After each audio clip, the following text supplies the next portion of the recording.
For over 5 weeks now, it has not rained at my house. This entire lockdown has not seen any rain, which is fantastic. However, that is all about to change. I can see clouds in the sky now, and the forecast is for rain for the next few days, and I'm sure it'll go back to default Scottish weather. So I'm going to take today as possibly the last day, dry day, sorry, and I'm going to head this way, and I'm going to hit a trail which is normally completely off bounds for almost all the year, just due to being so damn boggy.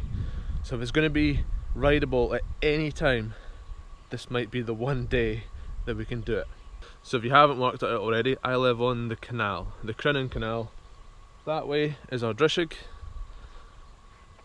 that way is Crinan, and we are right at the very top of the canal. It's only like 64 feet up, but this is Lochinn Bahrain, which is actually connected to the canal, and we're heading to the other side of that, and we're heading north. We usually go kind of east or west-ish. Actually, it's more north or south. Anyway, we're going that way. So we start by going along the embankment which actually contains the loch itself. Oh, and then down that way is Loch 10. Yeah, and you just work your way down.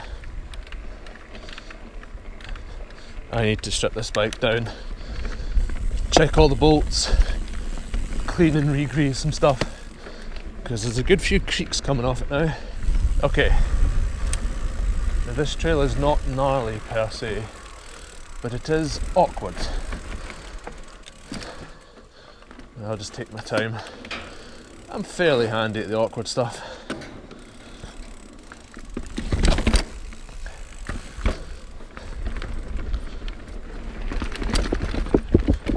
Nice.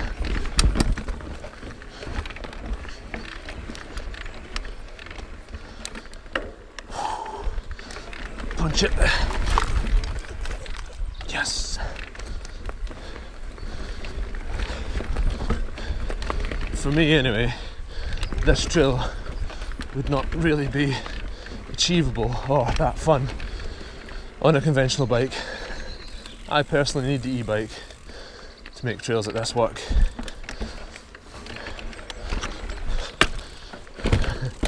You never know, fitness might get better one day. So my girlfriend took a walk along here a couple of days ago and seen an adder. A live adder. I've never seen one. I've only seen dead ones. Okay. Normal conditions, the water would be coming over all this timber. I mean, it is a... oh, yes. Oh, sorry. Focus is too much. Oh, no! Oh, one dab.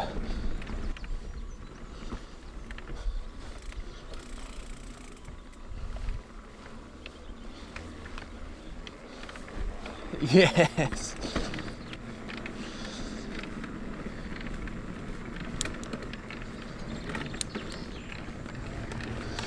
Oh.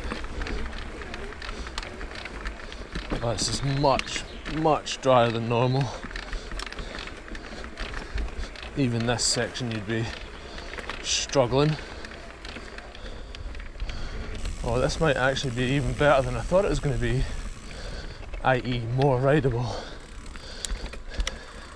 Oh no, we've got a one boggy bit.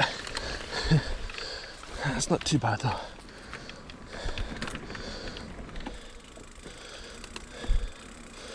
Okay, not even going to tackle this bit. Luckily, all that can really happen is you just get muddy if you come off. Not like those proper old school North Shore days. Would not be up for that. Good practice for it though.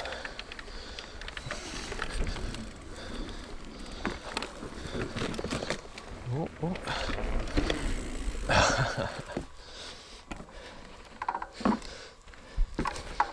I think I've used up all my balance for one day.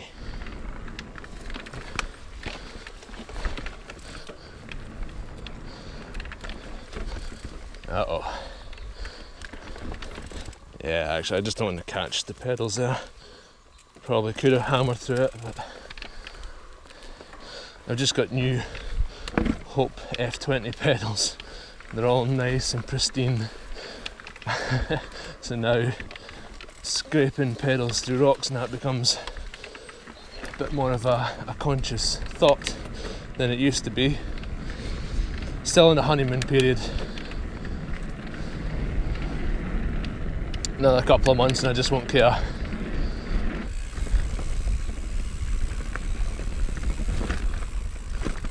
Nice.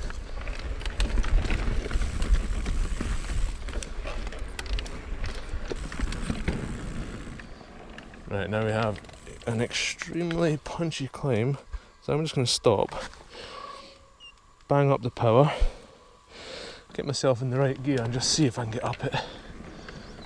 I'm going to go for the lowest gear I have, which is now a 36 to 36 tooth. Okay, let's give it a go. So it's a 1-to-1 drive. Come on, come on, come on, come on. Yes.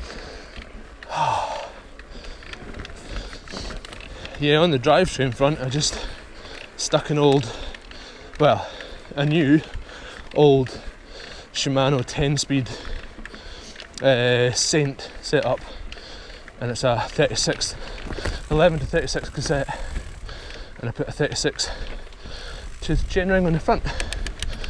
And what that's done for me is 10 speed's all you need for an e-bike, and 1-to-1 is fine as well. You just stick it in turbo. And the whole drivetrain cost me £160,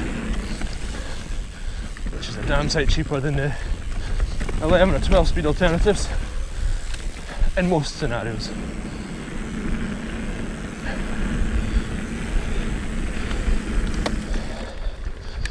And the less gears you've got, the more chance you've got of staying true. It's not as finicky to tune in. Some of these new 12 speeds are a bit of a pain in the arse to tune up, to keep going out of tune. So I'm hoping this will stay relatively hassle-free.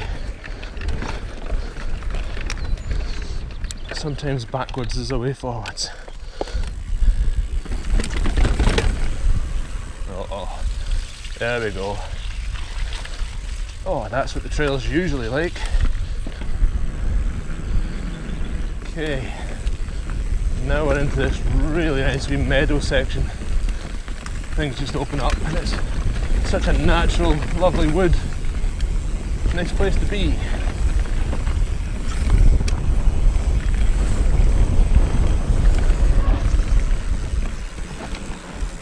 Yes. Oh, nice wee bridge as well.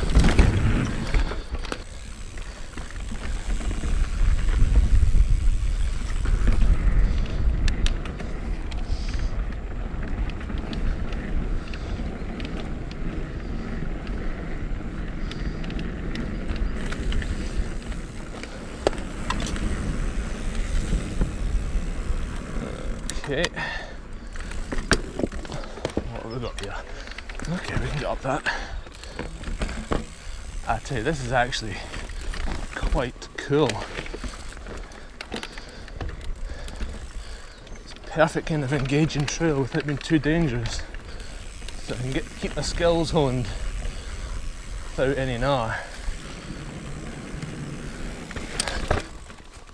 Ah, not quite.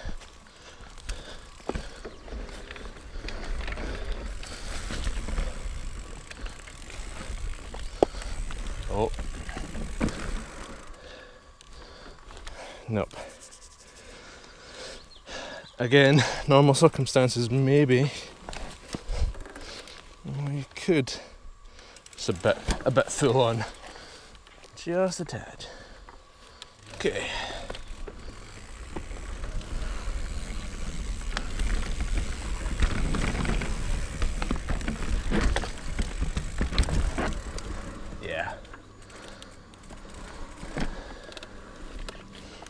too much for just now.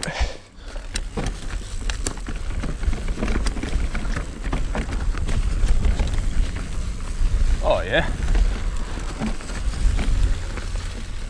Oh, that's cool. Can we get up this?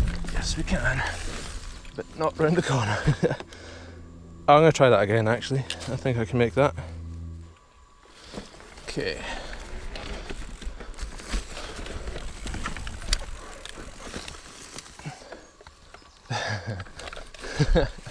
Terrible. Try again.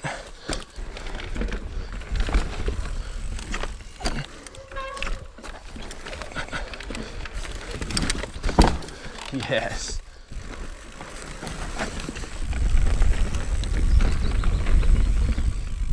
And we're out the woods, quite literally.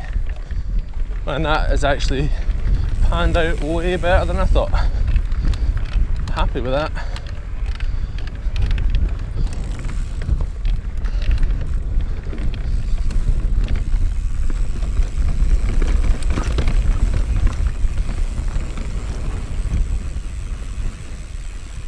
Oh yeah, we've got all these rock slabs.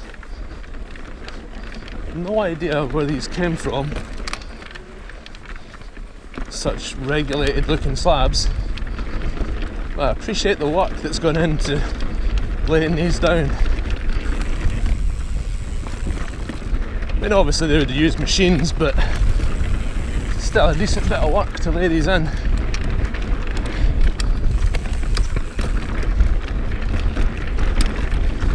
Even my e-bike won't be able to destroy these. And it's just a low-powered motorbike. There we go, that hill in front of us, that clump, is Dunnad Fort.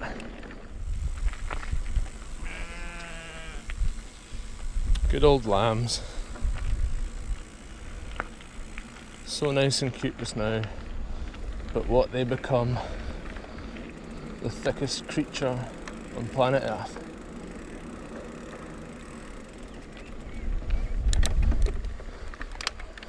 Ancient monument.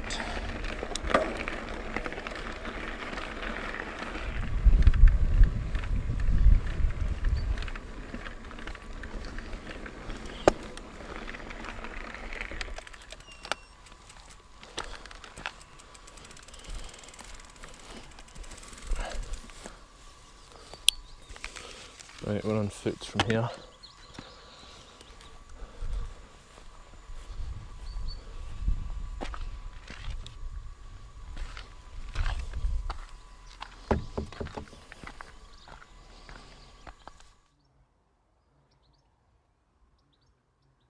Pause the video now if you want to read about this place. There is a depiction of what it used to look like. We are right here, right at the entrance, and there's a wall built up. This is where the kind of villagers, well, the lesser people would live, and then obviously up the top would have been the main inhabitants for the importance. The King of Dalriata. Their descendants became the first King of Scotland, and their people, called Scotty, became the first Scots. The language of Gaels came to dominate much of Scotland. Gaelic is still spoken today, although its use has declined significantly. So the first King of Scotland is a descendant from here. I did not actually know that. I think I learned that at school, but forgot. So yeah, this is the main entrance. You can imagine walls built up either side of this, and then a big massive gate somewhere in here. I suspect that is the lay of the land obviously just helped to promote defence, so they just worked with what they had and built on it.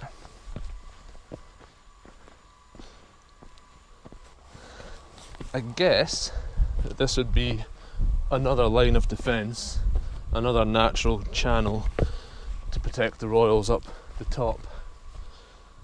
It's a shame that this is here, because to roll down that in the bike would be awesome, but obviously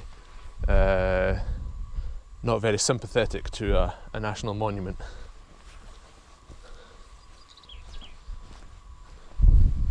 And then this bit even more so. Lethal. You could definitely run down here on the pike, but here, no, just no.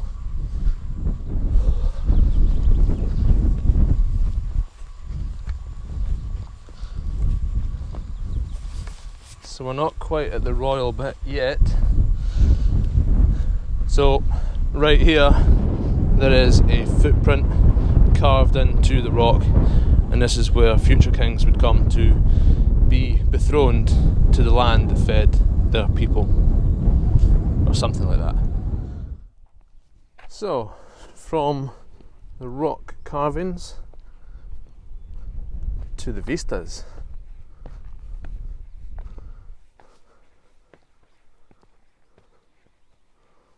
Oh yes.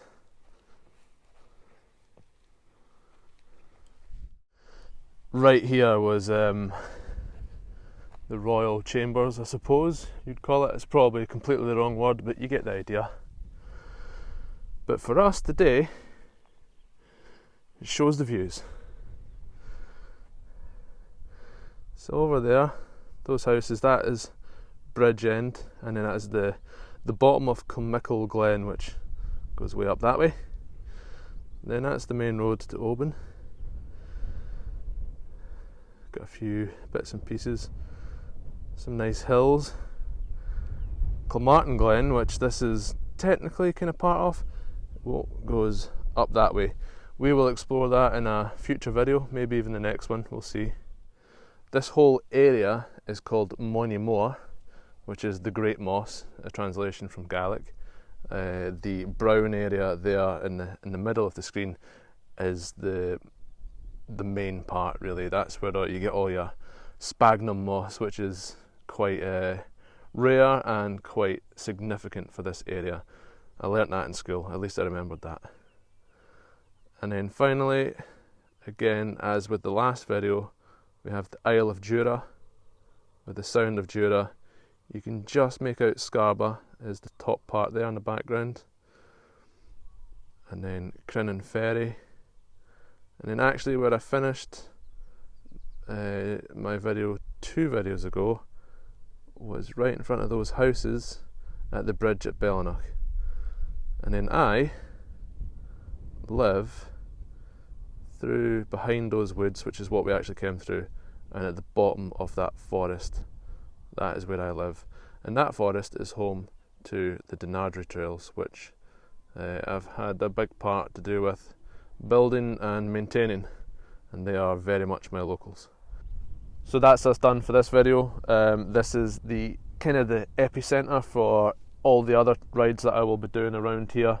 This is the heart of Argyll, and future videos will branch out a little further, but not too far because of coronavirus. But yeah, we'll go up Kilmartin Glen, we'll explore some of the areas where I grew up and some of the things that I've seen, which is actually quite cool. I'm quite looking forward to that one. And then we have a few more, maybe up Kilmickle Glen. I've got one descent that I was looking at on Strava, seems quite cool. I've not done it before, so we'll give that a go, and a few other bits and pieces, including the canal, which I've still got to do. So yeah, thanks for watching this one, and hang in there, we'll get out of this soon enough. Yeah, catch you next one.